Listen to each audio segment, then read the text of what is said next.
Hey, what's going on, everybody? It's Joe. Another night hanging out down by the pool. And tonight we're going to talk about racially appropriate food condiments. When planning a racially appropriate meal, the right condiments can be a game changer. The right condiments can make an inappropriate meal appropriate, but you have to make sure to choose wisely because inappropriate condiment choices can get you labeled as a white supremacist. So that being said, I have a few condiments that I want to let you know about that you should definitely avoid.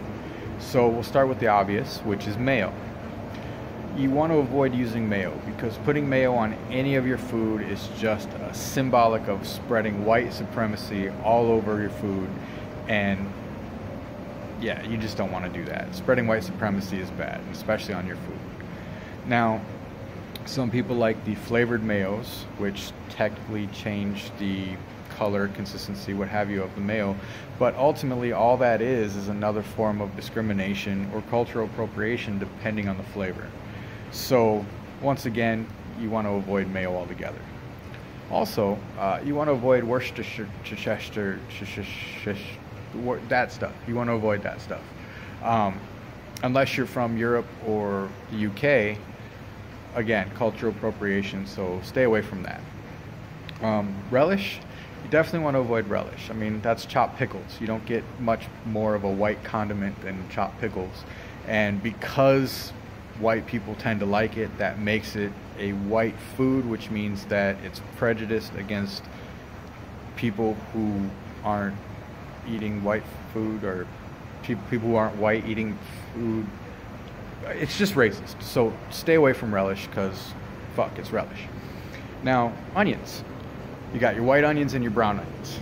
That to me might as well be the same as the rice argument. So fuck that. Stop eating onions. Now, there are a couple of safe condiments, and I think these are universally safe, but pretty much ketchup and mustard. That's it. Ketchup, mustard, yeah, those are universally neutral. You can put that shit on anything and nobody's going to care. So all these condiments being negative, what condiments can we get away with? Well, I've got the big three. And the big three, in my opinion, are the condiments that bring people together, and they eliminate all racial inappropriateness. Racially inappropriate food items of sorts. Racial food. Yeah, anyway. So the big three: steak sauce. Preferably A1, but any good steak sauce will do.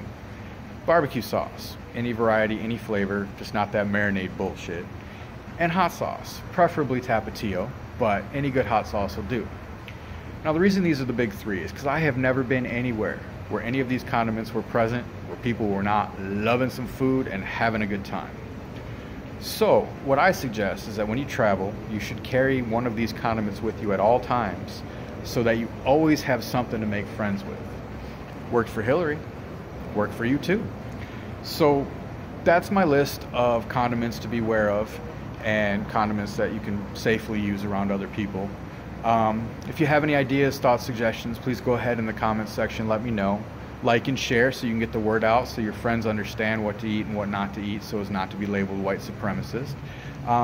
And hey, just keep your eyes open and keep your food appropriate. Have a good night.